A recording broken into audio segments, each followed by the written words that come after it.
हम लोग श्रीमद् भागवतम के तीसरे स्कंद के 22वें अध्याय के तीसरे श्लोक को पढ़ेंगे और पता नहीं समय मिलेगा तो चाहता। इससे पहले हम इस श्लोक में जाएं, एक समस्या है सामान्य, उसको डिस्कस कर लेते हैं। कर्णामृत प्रभु बोल रहे हैं कि प्रभु जी भगवान के विग्रह को देखते हैं, याद नहीं रहता है। Can be problem for most devotees. भगवान क्या पहने नहीं याद रहता है। कोई बात मान लीजिए क्लास में सुनी तो याद नहीं रहता, लेकिन भौतिक बात या भौतिक रूप याद आ जाता है। तो देखिए इसका कारण समझ लीजिए। इसको ना ऐसा नहीं कि आपके संग हो रहा है या मेरे संग हो रहा है, ये जो भी बद्ध जीव संग होगा ही। हमारा चित्त इस समय गुणों के द्वारा प्रभावित है। चित्त मीन्स कॉन्शियसनेस या मन। तो जब वो गुणों के द्वारा प्रभावित होगा तो गुणमय वस्तुओं को कैच करेगा। ये उसकी डिजाइनिंग ऐसी है इस प्रकार से। तमोगुणी होगा तो तमोगुणी वस्तु को कैच करेगा, रजोगुण होगा तो रजोगुणी करेगा। मान लीजिए मैं पूछूं कल्याणपुर यहाँ आसपास शराब की दुकान कहाँ है, देखो सुन रख जानते हैं रजोगुण है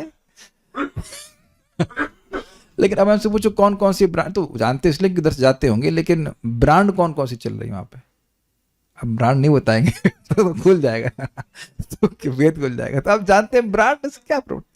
अच्छा सबसे अच्छी चाय की पत्ती कौन सी है ये नहीं पता। तो अब आप देख लीजिए कि चाय की पत्ती या मतलब it all depends on your consciousness. अगर आप रजोगुणी हैं या कुछ है तो हमको ऐसी चीज़ों में इंटरेस्ट होगा, वो बातें बोली जाएंगे तो उसको आप सुन लेंगे, समझ लेंगे। तो जब हम भगवान का नाम उच्चारण करते हैं, इसमें सबसे बड़ा लाभ मतलब पॉइंट है नाम का और भागवत का। ये हमारे चित्त पर सीधे काम कर रही हैं, नॉट आफ्टर इफेक्ट। ऐसा नहीं कुछ समय के बाद होगा, तुरंत होगा। आप देखो भगवान का प्रसाद ग्रहण करते हैं, उसका प्रभाव भी चित्त पे होता है, लेकिन तुरंत तो ऐसा नहीं अनुभव होता है, एटलीस्ट अनुभव नहीं होता है। लेकिन अगर अभी मैं किसी को गाली दे दूं तो वो क्या 2 घंटे के बाद गुस्सा होगा।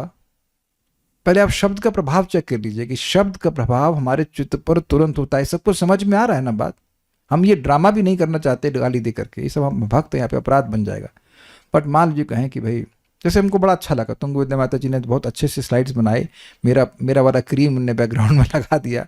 सो I generally wanted to appreciate. आपको कोई भी अप्रिशिएट करता है तो आपको 2 घंटे के बाद अच्छा नहीं लगता, तुरंत अच्छा लगता है। ये पहले एकदम क्लियर समझ लीजिए, क्योंकि देखिए भक्ति में उद्देश्य है चित्त का निर्माण, चित्त को पवित्र करना है। तो चित्त को जो चीजें प्रभावित कर रही हैं पॉजिटिवली भक्ति की, उसको हमें ग्रहण करना है। तो जब हम लोग का चित्त शुद्ध सत्व की तरफ जाएगा तो शुद्ध सत्व की चीजें आकर्षक भी लगेंगी और कैच, क्योंकि आकर्षक लगेंगी इसलिए कैच कर लेगा। आपके चाहने से नहीं होगा, आपके चाहने से नहीं होगा। ये हम लोग ने हरिनाम चिंतामणि में एकदम स्पष्ट समझा है कि भगवान के नाम के द्वारा भगवान के नाम की चिन्मयता समझ में आएगी, हाउ इट इज स्पिरिचुअल। भगवान, फिर उसके बाद भगवान का रूप कैसे स्पिरिचुअल है ये समझ में आएगा, फिर गुण समझ में आएंगे। धीरे धीरे करके हम आकर्षित होते जाएंगे। जिन चीजों के प्रति हम आकर्षित होते हैं उन्हें याद नहीं करना पड़ता है। तो ये आकर्षण है वो क्यों नहीं है, बहुत सिंपल एग्जाम्पल है। मैं प्रॉप यूज कर रहा हूं। मान लीजिए ये लोहा होता, अब उसके ऊपर हम बहुत सारा क्लॉथ हियर, बट हाँ ये ना, अब आप इस पे क्लॉथ डाल दीजिए ऐसे खूब सारा। अब आप इसे चुंबक के पास लाएंगे तो क्या वो आकर्षित होगा? नहीं होगा। लेकिन जैसे जैसे ये सब लेयर्स हटती चली जाएंगी वैसे वैसे जो चुंबक का प्रति लोहे का सहज आकर्षण है वो अपने आप प्रकट हो जाएगा। और एक पॉइंट जब हमारा चित्त पूरी तरह से शुद्ध सत्य में हो जाएगा तो आपका चित्त भगवान के अलावा कहीं जाएगा ही नहीं। ये बात है। अच्छा दूसरा, अब ये प्रश्न हमसे कर रहे थे और एकदम से अपने गुरु महाराज ने कोई श्लोक बोला जो मैं नहीं जानता, वो तुरंत कोट करना शुरू कर दिए। अब अजीब आदमी हो आप, तो गुरु महाराज से बहुत साल पहले मिले थे ना, वो श्लोक बहुत साल, कितने साल पहले सुना आपने? 2012 में, आज है जो कल की बात है नहीं। तो आप 2012 में कोई श्लोक सुने और 2025 में कैसे याद है? तो इसको एक और सूत्र बता रहा हूं। परम पूज्य वृंदावन चंद्र महाराज बड़े युक्त, बहुत ही मजेदार तरह से बोले कि जो याद करना चाहते हैं वो भूल जाते हैं, लेकिन जो याद हो जाता है वो याद रह जाता है। ये समझे बात? ये सबको समझ में आ रहा है?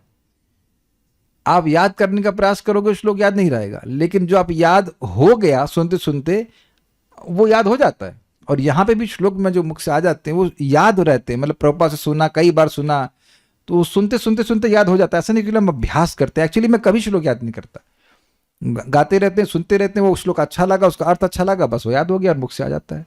वो अभ्यास की बात होती है। Like that. तो इसी तरह भगवान को आप देख रहे हैं, देखिए आप ये मत सोचना कि भगवान याद रहते हैं कि नहीं। हमेशा इस बात का याद रखिए कि भगवान को याद रहता है कि आप उनका दर्शन करने आए।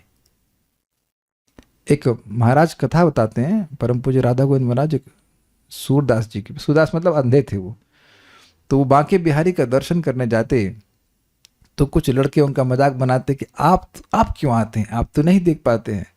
तो उन्हें उत्तर दिया कि हम नहीं देख पा रहे हैं तो क्या बांके बिहारी भी अंधे हो गए हैं।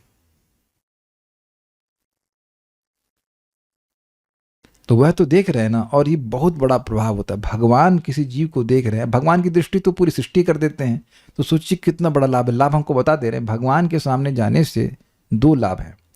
जब भगवान अपनी आंखों से हमें देखते हैं तो हमारे हृदय में क्या करते हैं, उनकी सेवा की इच्छा को जागृत कर देते हैं। भाई सेवा की इच्छा है तब ना आप जब कर रहे हो। और जब हम भगवान की मुस्कान को देखते हैं तो उस मुस्कान के द्वारा भगवान उस सेवा की इच्छा को स्थिर करते हैं, वो बनी रहे। इतना तो कर किया जा सकता है, मतलब एटलीस्ट फोटो। अच्छा ध्यान दीजिएगा कि मैं ये नहीं कह रहा हूँ कि मंदिर ही मानो मंदिर नहीं जा पा रहे हैं तो फोटो में भगवान को देख सकते हैं। आपको स्मरण होना चाहिए, भागवत बिल्कुल स्पष्ट बोल रही है कि पेंट में, अर्थ में, अर्थ मीन्स पृथ्वी पर मेटल से बनाई गई, ऐसे 8 प्रकार के इसमें भगवान की जब रूप को रखा जाता है तो भगवान उपस्थित होते हैं। भगवान तो पहले सब जगह है, लेकिन फोटो के रूप में भी भगवान आपको देखते हैं। महाराज को स्पष्ट कहते हैं फोटो घर में रहनी चाहिए, भक्त उनको प्रणाम करें, भगवान वहां से भी आपको देखते हैं। भगवान कहाँ, वहां तो अंदर से भी देखते हैं, तो उनको बाहर से देखने में क्या दिक्कत है।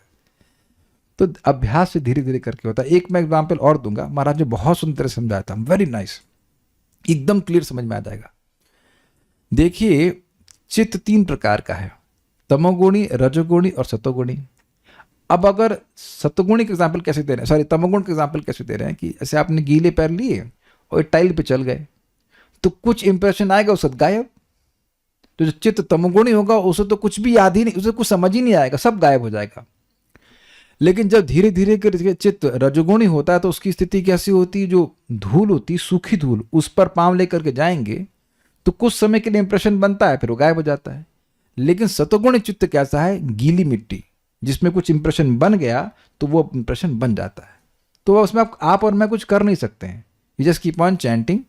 शुरुआत में बातें अच्छी लगती, समझ में नहीं आती हैं, फिर धीरे धीरे बात समझ में आती है। फिर एक शब्द आता है भागवत में, श्रुत धारणा, सुन करके उसकी धारणा कर लेना, उसको समझ लेना, ये सब बातें होती हैं।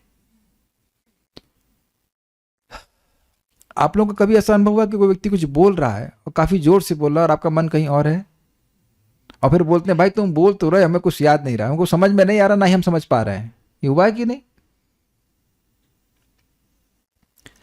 तो ऐसी ही स्थिति लोगों की जो भौतिकता में होते हैं वह भागवत में भी होती है। बिल्कुल सिंपल बातें बोली जाती हैं फिर भी वो समझ नहीं पाते, बट उसका मतलब ये नहीं है कि वो कथा नहीं सुने, सुनते सुनते भगवान का नाम उच्चारण करते करते धीरे धीरे वो पवित्र होगा, तो आप खुद देखा कि वो समझ पा रहा है। हम लोग वापस पॉइंट पे आ रहे हैं।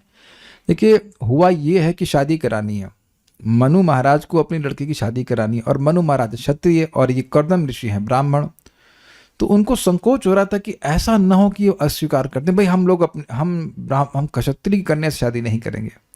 तो उन्होंने श्लोक क्रमांक 2 में ये बताया कि क्षत्रियों का और ब्राह्मणों का बड़ा संबंध है, और उस संबंध को, और एक्चुअली बताने के लिए कि उनका संबंध है, वह वर्णन कर रहे हैं कि ब्राह्मण और क्षत्रिय कैसे पैदा हुए। तो इन्होंने 2nd श्लोक में बोला, मनुर्वाच ब्रह्मा सृजत स्वमुखतो, ब्रह्मा जी ने अपने स्वमुख से, सही है, ब्रह्मा जी ने अपने स्वमुख से युष्मान आत्म परिप्सया, अपनी रक्षा करने के लिए आप लोगों की सृष्टि करी। अपनी रक्षा का मतलब ब्रह्मा जी का शरीर वेदमय है, छंदमय है, तो वेद की रक्षा होती है वेद का ज्ञान का प्रवर्तन करने के लिए। तो आप ब्राह्मणों की सृष्टि करी है अपने मुख से ताकि उनकी रक्षा हो सके। कैसा वो स्वरूप है ब्रह्मा जी का, तो कहते हैं छंदोमय। छंदोमय शब्द यहाँ ब्रह्मा जी के लिए, वो छंदोमय है, वेदमय है, क्योंकि सारे वेद उनके मुखों से प्रकट हुए हैं। और आप लोग कैसे हो, कहते हैं तपह, यानी स्पष्ट है तप, विद्या यानी ज्ञान, योग युक्त है, भक्ति से युक्त है, और अलंपट है। अलंपट भी समझते हैं, यू आर नॉट अ डिबॉची। ये ब्राह्मणों के बारे में बोला। अब वो क्षत्रियों के बारे में कहते हैं। मेरे पीछे बोलिए। हाँ, बात यह है कि ब्राह्मण ब्रह्मा जी की रक्षा करेंगे वेदों का प्रवर्तन करके, लेकिन ब्राह्मणों की रक्षा कौन करेगा? क्षत्रिय। तो यही बोलने की तत्राणया, तत् मतलब उन ब्राह्मणों की रक्षा करने के लिए हम लोग को नियुक्त की है। समझ में आ गया? तो एक बड़ी इंपॉर्टेंट बात है, हम आप लोग की बॉडीगार्ड हैं ऐसे करने का। ब्रह्मा जी के बॉडीगार्ड हैं ब्राह्मण। ब्रह्मा जी के बॉडीगार्ड ब्राह्मण कैसे हुए? ब्रह्मा जी का एक स्वरूप है छंदमय, वेदमय, वेद का ज्ञानमय। तो उस ज्ञान की रक्षा करते हैं ब्राह्मण, वेद के ज्ञान का प्रवर्तन करके, प्रचार करके बेसिकली। तो प्रचार प्रसार करके ब्रह्मा जी की रक्षा कर रहे हैं ब्राह्मण, और ब्राह्मणों की रक्षा आतताइयों से कर रहे हैं कौन? क्षत्रिय। तो वो उन्होंने अपने हाथों से प्रकट किया। तो लेट्स फर्स्ट चैंट दिस। तत्राणया सृजास्मान् दोहसस्रहात् सहस्रपात्। तत्राणाय सृजच्चास्मान् दोहसहस्रात् सहस्रपात्। तत्राणाय सृजच्चास्मान् दोहसहस्रात् सहस्रपात्। तत्राणाय सृजच्चास्मान् दोहसहस्रात् सहस्रपात्। हृदयं तस्य हि ब्रह्मन् क्षत्रम् अंगं प्रचक्षते। हृदयं तस्य हि ब्रह्मन् क्षत्रम् अंगं प्रचक्षते। तत्राणाया सृजच्चास्मान् दोहसहस्रात् सहस्रपात्। तत्राणाय सृजच्चास्मान् दोहसहस्रात् सहस्रपात्। हृदयं तस्य हि ब्रह्मन् क्षत्रम् अंगं प्रचक्षते।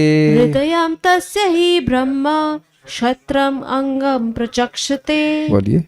तत्राणाय सृजच्चास्मान् दोहसहस्रात् सहस्रपात्। तत्राणाय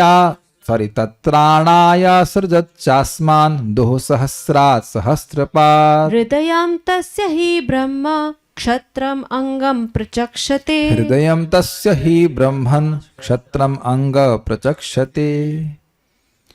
ब्राह्मणों की रक्षा के लिए सहस्त्रपाद विराट पुरुष ने हम क्षत्रियों को अपने सहस्त्र भुजाओं से उत्पन्न किया। अतः ब्राह्मणों को उनका हृदय और क्षत्रियों को उनकी भुजाएं कहते हैं। तो हृदय और भुजाओं का आपस में संबंध है, इसलिए हम अपनी लड़की का संबंध आपसे करना चाहते हैं तो क्या दिक्कत है? ये तो संबंध परमात्मा ने जोड़ा हुआ है। समझ में आ गया? आप देखिए, बहुत से लोग ना समझ रहे होंगे, लेकिन जब शादी वादी होती तो लोग बड़ा पूछते हैं गोत्र क्या है। पूछते हैं कि नहीं? गोत्र क्या है, और भी कुछ पूछते हैं, और पता नहीं पूछते कि नहीं पूछते, नहीं सब मतलब फैमिली लीनिएज क्या है, ये है वो सब बड़ा पूछते हैं। आजकल लोग उतना नहीं पूछते हैं, लेकिन कुछ लोग पूछते भी हैं। तो उस समय वो कह रहे हैं कि हम लोग का संबंध, यद्यपि हम क्षत्रिय हैं, लेकिन ब्राह्मणों और क्षत्रियों का संबंध बहुत इंटीमेट, इट इज इनसेपरेबल है। तो इसलिए शादी करना हमारी लड़की का आपसे कोई कठिनाई नहीं है, गलत नहीं है। तथा तत् यानी उनकी, यानी आप लोगों की। ये तत् का मतलब आप कैसे हुआ समझ में आ रहा है? तत् मतलब उनकी यानी उन आपकी जो वेदों की रक्षा करते हैं, उन आपकी, आप लोगों की। त्राणाय रक्षा के लिए सहस्त्रपात हजारों पैर वाले विराट पुरुष ने सहस्त्रात अपनी हजारों दोह अर्थात भुजाओं से अस्मान हम क्षत्रियों को असृजत उत्पन्न किया है। ही इसीलिए ब्रह्म अर्थात ब्राह्मण, तस्य हृदय उनका हृदय, और क्षत्रम क्षत्रिय अंगम प्रचक्षते उनकी भुजाएं कही जाती हैं। अब भुजाएं कही जाती हैं, ये अंग से कैसे हुआ? अंग तो आंख भी होता है, कान भी होता है, सब कुछ अंग होते हैं। तो आपको कंटेक्स्ट में समझना होगा कि मुख ब्राह्मण हैं तो पेट या पैर क्षत्रिय को नहीं कहा गया। अन्यत्र भी हम सुनते आए हैं कि भाई ब्राह्मण जो क्षत्रिय हैं वो हाथ होते हैं, तो इसलिए यहाँ पे अंग का अर्थ भुजा होता है। इसलिए ना शब्दों को कंटेक्स्ट में समझना होता है।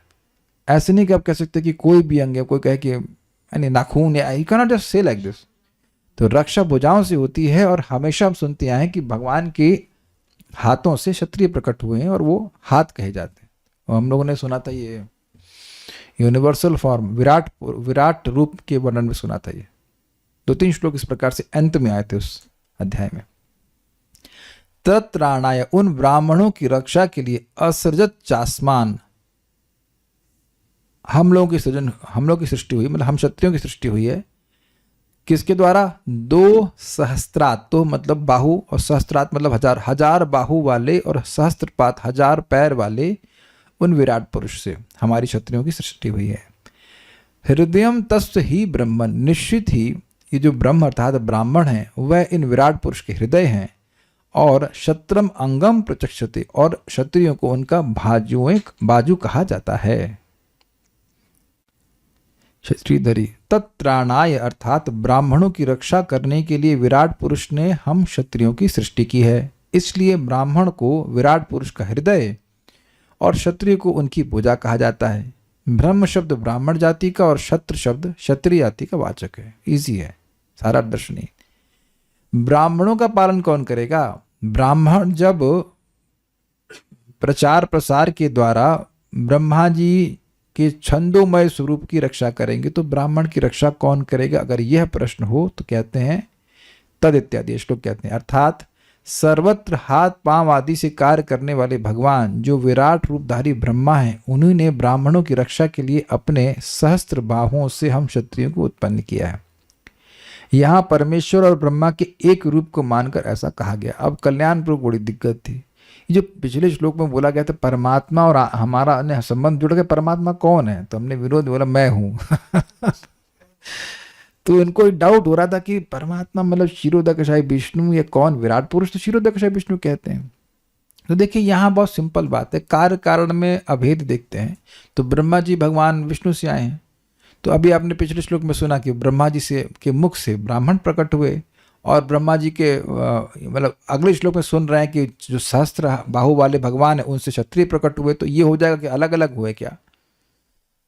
तो ये इस तरह से समझिए कि ब्रह्मा जी से सब प्रकट हुए, लेकिन अब ब्रह्मा जी क्योंकि भगवान विष्णु से आए तो इसलिए बोलते भगवान विष्णु से प्रकट हुए। इसको हमने सुना है भगवद गीता में, सह यज्ञा प्रजा सृष्ट्वा पुरो वाचा प्रजापति अनेन प्रसविश्वद्वम एषवो तिष्ठ कामधुक। तो कह रहे हैं कि प्रजापति ने प्रजाओं की सृष्टि करके बोला कि तुम इस यज्ञ के द्वारा सफलता को प्राप्त करोगे, प्रसिद्ध मतलब you will become flourish, you will flourish. तो अब कौन है प्रजापति? तो वहां दोनों अर्थ लिया गया है, प्रजापति मतलब विष्णु और प्रजापति मतलब ब्रह्मा। देखिए भगवान विष्णु की इच्छा से ब्रह्मा जी कार्यकारी रूप से वो कार्य करते हैं। तो प्रजापति ब्रह्मा जी भी हैं और प्रजापति भगवान विष्णु भी हैं। सारी प्रजाओं के पति तो भगवान विष्णु ही हैं, लेकिन सीधे नहीं प्रकट करते हैं, वो ब्रह्मा जी के द्वारा कर रहे हैं। तो इसलिए यहाँ यद्यपि ब्रह्मा जी कर रहे हैं, लेकिन उनका एक करके कि वो भगवान से अभिन्न है, वह इस प्रकार से कह रहे हैं कि भगवान ने क्षत्रियों की सृष्टि करी, ये बात कहते हैं। ठीक है, आप एक चीज देख रहे हैं, हम लोग कहीं पढ़े थे ना इस चीज को। हाँ, उत्तम अधिकारी के बारे में सुने थे हम लोग कि शास्त्रों के ज्ञान को वह समन्वय करके समझाते हैं। पहले जो बोला और आगे जो बोला उन दोनों का समन्वय होना चाहिए, विरोध नहीं होना चाहिए। अभी देख रहे हैं शिला चक्रवर्ती पाद में ये कितना सुंदर गुण है। हम लोग ऐसे पढ़कर निकल जाते तो ध्यान ही नहीं देते कि इसमें कुछ डिफिकल्टी भी है। लेकिन दूसरे श्लोक में बोल रहे हैं कि ब्राह्मणों के मुख से क्षत्रिय ब्रह्मा जी के मुख से ब्राह्मण आए, और तीसरे में बोल रहे हैं कि क्षत्रिय आए भगवान के मुख हाथों से। तो फिर संबंध हुआ, ये तो गोत्र चेंज हो गया ना। गोत्र चेंज हो गया, एक अच्युत गोत्र एक ब्रह्म गोत्र, तब तो मिक्सिंग नहीं होनी चाहिए ना फिर। लेकिन कह रहे नहीं, हम लोग दोनों ही ब्रह्मा जी से आए। तो बात यह है कि ब्रह्मा जी से ही आए, लेकिन ब्रह्मा जी का अभेद है भगवान विष्णु से, इसलिए ऐसे बोल देना। ठीक है, अच्छा फिर कहते हैं यदि कहें देखिए क्षत्रियों का पालन कौन करेगा, तो इसका उत्तर है कि ब्रह्म अर्थात ब्राह्मण जाति। अब एक प्रश्न का, क्षत्रियों का पालन? कल्याण प्रभु बताइए। अब हम इससे पहले हम कुछ आगे नहीं बताएंगे, आप बताओ कि क्षत्रियों का पालन ब्राह्मण कैसे करेगा? ब्राह्मण के पास तो पैसे नहीं होता है। बोलिए। हरे कृष्ण पूजी। ब्राह्मण क्षत्रिय को धार्मिक कार्य में ला के उसका पालन करेगा। यस, देखिए सिद्धांत आप समझ लीजिए, धर्म रक्षति रक्षतः। तो जब धर्म की कोई रक्षा करता है तो धर्म उसकी रक्षा करता है। तो पता तो हो कि धर्म क्या है। तो क्षत्रियों के पास यहाँ कहाँ टाइम है कि धर्म समझेंगे।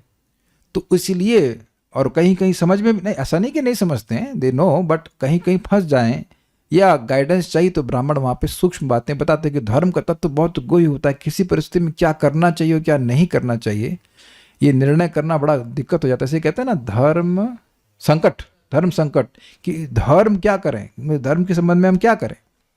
आप प्रैक्टिकल देखो, अर्जुन क्षत्रिय है कि नहीं? और गीता के प्रथम अध्याय में धर्म संकट में पड़ गए कि नहीं, क्या करना चाहिए। तो भगवान वहां पे अब दोस्त की तरह नहीं, एक ब्राह्मण की तरह, basically in the form of a teacher, वो उनको ज्ञान दे रहे हैं। उनको बोध हुआ कि मेरा धर्म भगवान की सेवा करना है।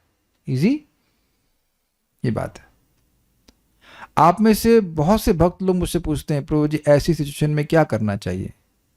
तो मैं प्रयास करता हूं कि शास्त्र के अनुसार आपको बताऊं।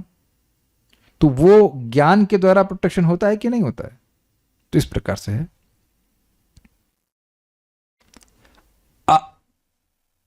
अंग का अर्थ है बाहु यानी भुजा, अर्थात इसी कारण ब्राह्मणों को ब्रह्मा का हृदय और क्षत्रियों को उनकी भुजाएं कहा जाता है। इसका अर्थ यह है कि इस जगत में देखा जाता है कि जब हृदय पर आघात होता है तो उसकी रक्षा दोनों हाथों से की जाती है, इजी।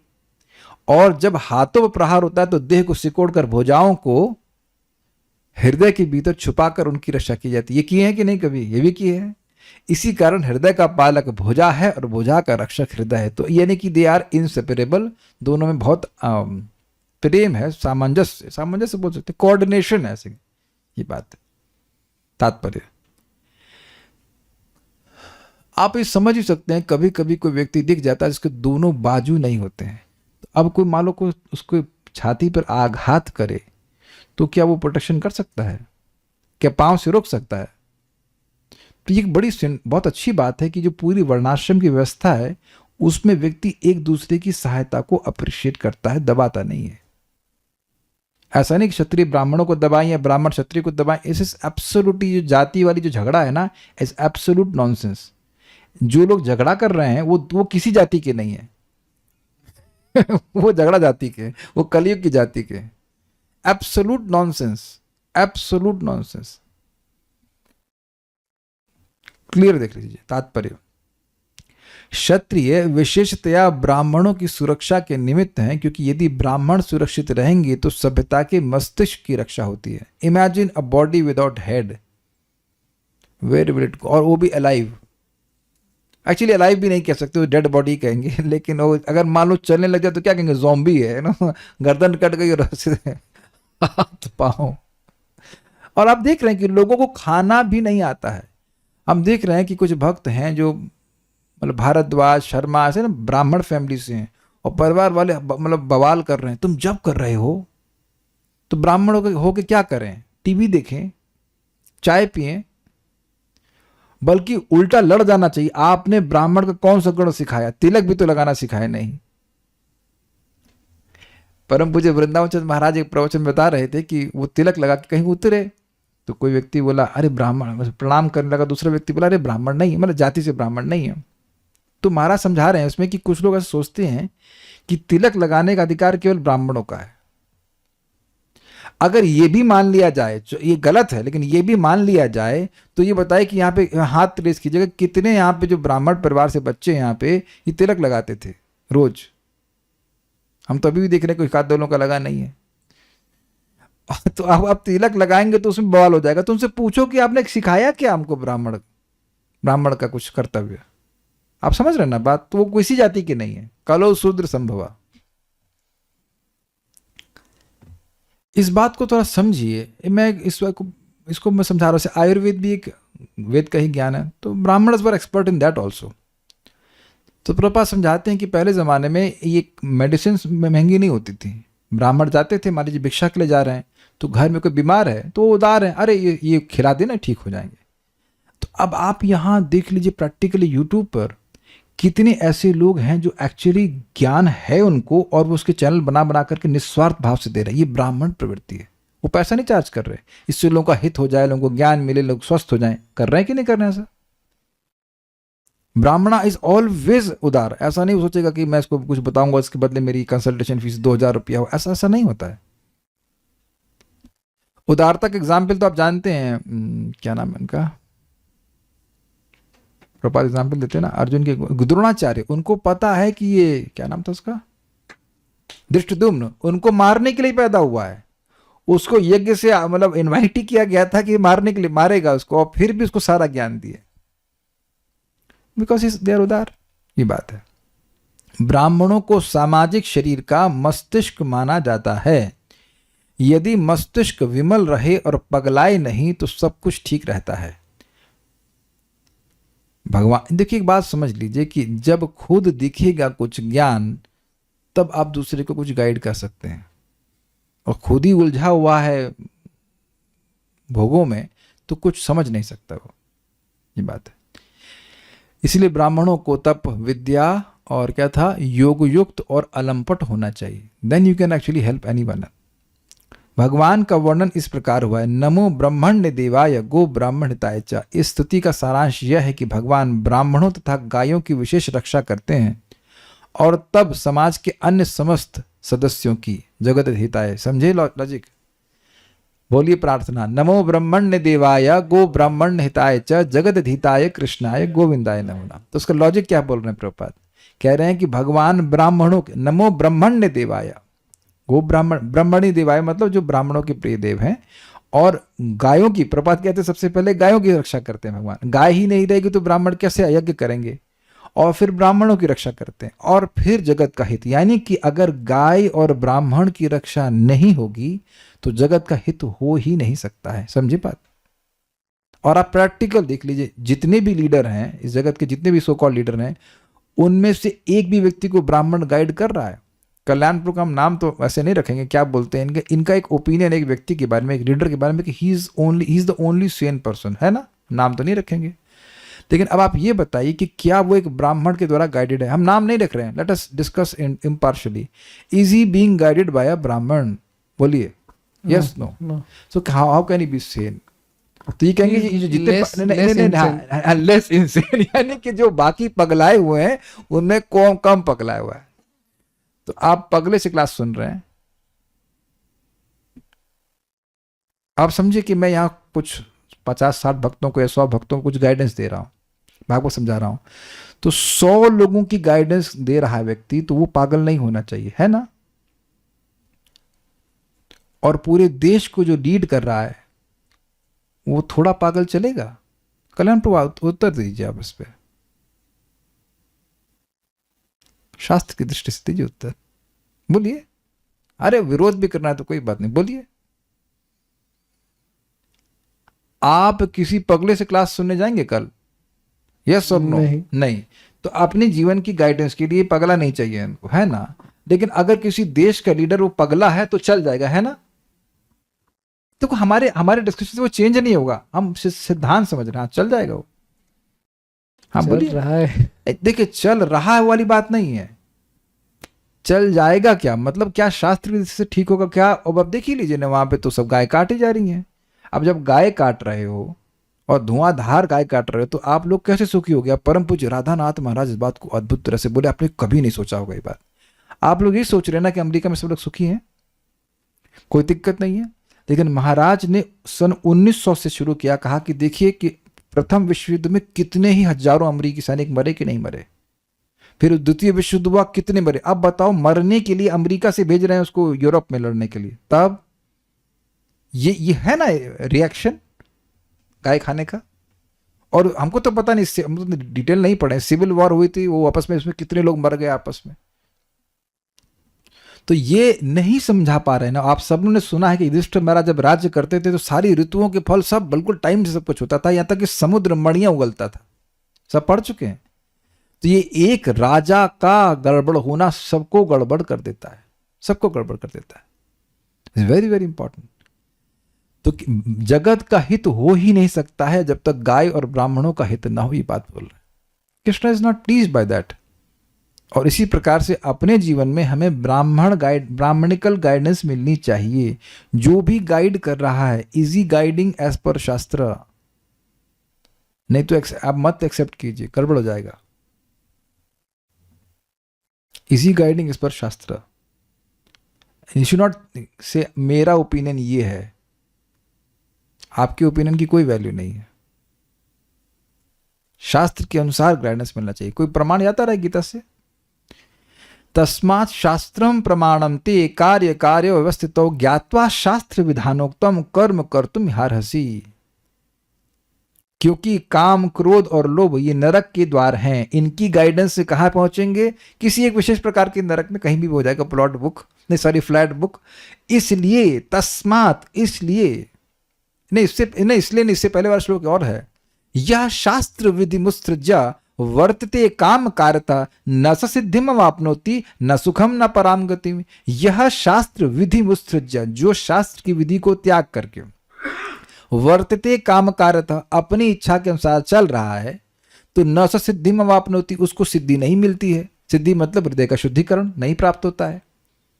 वही मानता रहेगा कि वह मतलब शरीर है। न स सिद्धिम अवापनोति न सुखम, इस जगत में सुख नहीं मिलेगा, न पराम गति, न भगवत प्राप्ति होगी। तो तीनों नुकसान हो गए ना, हृदय पवित्र नहीं हुआ, सुख नहीं मिला और भगवत प्राप्ति भी नहीं हुई।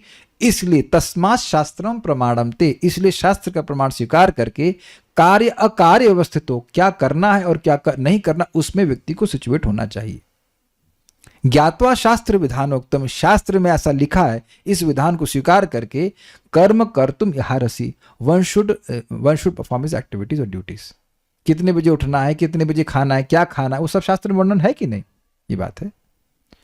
तो ये हमको बहुत, देखिए हमको अब अगले श्लोक में नहीं जाएंगे, हमको ये इतना अच्छा लग रहा है पॉइंट। क्या पॉइंट है कि भगवान ब्राह्मणों की और गायों की रक्षा क्यों कर रहे हैं कि उनके बिना जगत का हित हो ही नहीं सकता है। और इसलिए एकदम सिद्धांत अपने जीवन में समझ लीजिए कि अगर हम ब्राह्मणिकल सिद्धांतों को नहीं पकड़ते हैं तो अपना भी हित नहीं कर सकते और परिवार का भी हित नहीं कर सकते। इसीलिए प्रभुपाद जी ने 2 क्लासेस रखी हैं, सुबह सुबह शाम, सुबह शाम। क्यों वाई? और प्रभुपाद जी के गुरु महाराज क्यों बोले if you ever get money print books? क्योंकि ज्ञान लोगों के पास पहुंचना चाहिए, ये बात है, सिंपल सी बात है।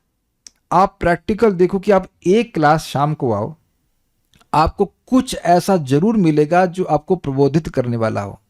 मैं आज पे जब मॉर्निंग वॉक कर रहा था तो मैं स्मरण हो रहा था, गार्ग मुनि प्रभु श्रील प्रभुपाद जी के शिष्य वो कोट कर रहे थे और प्रभुपाद की बात कह रहे थे कि प्रभुपाद चाहते थे कि उनकी पुस्तकें सुनी जाएं, केवल पढ़ी नहीं जाएं। It is different. उनको सुनना है, कोई बोले तो भक्त लोग सुने या कोई और व्यक्ति बोले तो सुने, ऐसे करके होना चाहिए और उसका प्रभाव अलग होता है। आप इसको पढ़ के निकल गए होते मोस्टली, अगर पढ़े होते तो। फर्स्ट कंडीशन भी है कि पढ़ते नहीं है, और पढ़े तो नहीं समझ में आया ना। लेकिन आप देख रहे हैं कि एक लाइन कितनी इंपॉर्टेंट है, गो ब्राह्मण हिताय च, गायों की रक्षा होनी चाहिए, ब्राह्मण की रक्षा होनी चाहिए। फिर क्योंकि ब्राह्मण को मार देंगे, इसीलिए तो औरंगजेब ब्राह्मणों को मरवाता था। उसका फरमान था कि रोज मुझे ये ब्राह्मण थ्रेड चाहिए, एक बैलगाड़ी भरकर, दुकान से नहीं, ब्राह्मण को मार मार कर खिलाना है। सच अ स्ट्रेंज पर्सन। अमेजिंग बात यह है कि तब भी वह ब्राह्मण संस्कृति को नाश नहीं कर पाया। It's amazing. लेकिन जो इंग्लिश लोग आए, उन्होंने एजुकेशन पॉलिसी चेंज कर दी, तो कोई ब्राह्मण बनना ही नहीं चाहता। या मुझसे भी कई लोग कहते हैं आप कुछ करते नहीं। अगर मैं उनसे पूछूं जो मैं कर रहा हूं आप करके दिखा दीजिए। हम लोग भी एक होम्योपैथिक डॉक्टर के पास गए थे, तो he has cured what is that blood cancer also. तो कुछ नहीं कर रहे हैं, आप लिटरली देखोगे वो बैठे हुए हैं, कुछ नहीं कर रहे हैं। होम्योपैथिक दवा पीछे पड़ी हुई, कुछ नहीं कर रहे हैं ना, कुछ नहीं कर रहे ना, किसी की जान नहीं बचा रहे ना। तो उसके पीछे कितनी मेहनत है, पढ़ाई है, तब ना वो बोलेगा। ऐसे तो आप पूरी दवा की दुकान पड़ी हुई, जाके दवा खरीद लो। किया मैंने नहीं, यही किया ना मैंने कि मैं दवा की दुकान पे गया और दवा लेके आ गया। कर लेना, इतना इजी है ना। सो इसने कुछ मेहनत करी है ना पहले, लाइक दैट। तो ब्राह्मण, अच्छा एक और अमेजिंग बात है कि ब्राह्मणों का भाव भी है कि अगर उनको ज्ञान होगा तो उनसे पचेगा भी नहीं, उनको बताए बिना रहेगा नहीं। क्षत्रिय रहस्य रख लेते हैं, ब्राह्मण नहीं रख सकते। ब्राह्मण को जो ज्ञान प्राप्त होगा बोलेगा भगवान के बारे में, लाइक दैट। इसीलिए उनको भूसुर अर्थात पृथ्वी का देवता कहा जाता है।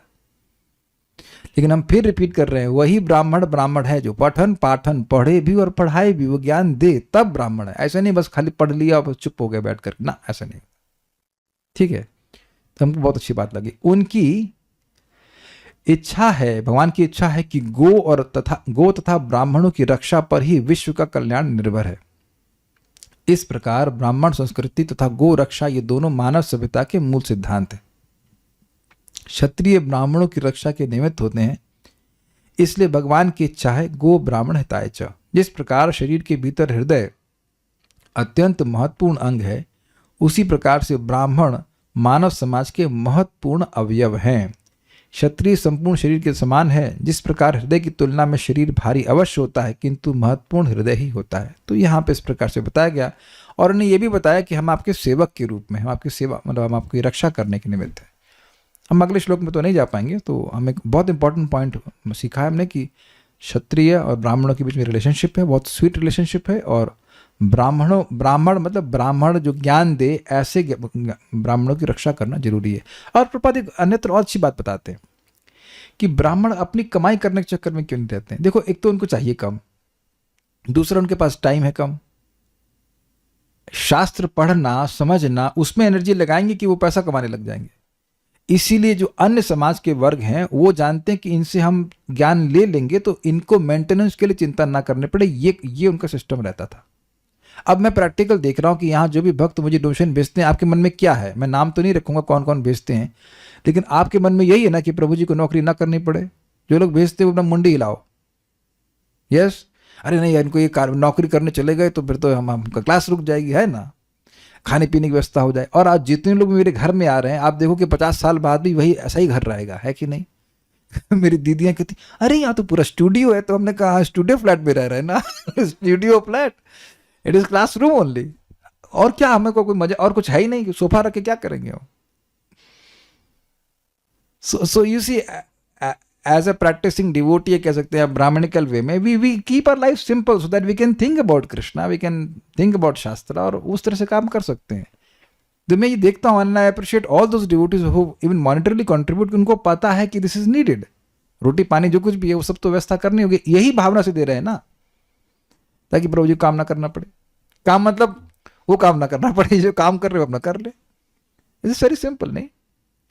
और आप ये देखिए कि मैं कर पा रहा हूं, ऐसे अन्य भक्त भी कर रहे हैं। अगर मैं कर पा रहा हूं तो उसे पका पकाया माल मिल रहा है कि नहीं? सबको सुनने को मिल रहा है, समझने को मिल रहा है, नहीं तो बहुत बार समझ ही नहीं पाते श्लोकों को। तो आप देखिए कि मैं क्या किसी को दबा रहा हूं? आप देख रहे हैं सेंस ऑफ कोऑपरेशन है कि नहीं? भक्त लोग आते हैं, सुनते हैं, हम भी प्रयास करते हैं, समझ में आता है, हम सुना देते हैं। कोई झगड़ा है, कोई जाति, यहाँ पे ऐसा जाति का झगड़ा चल रहा है क्या? तो आप देख रहे, जो आप देखिए कि मन में संकल्प भी नहीं आ सकता झगड़ा करने का, because there is sense of cooperation. तो ये बात हमने भी सीखी। So will stop here. और कोई प्रश्न किसी का है? नहीं, सो विल स्टॉप हियर। अब हम आगे कल सुनेंगे। श्रीमद् भागवतम की जय, श्रील प्रभुपाद की जय, निताय गौर प्रेमानंदे।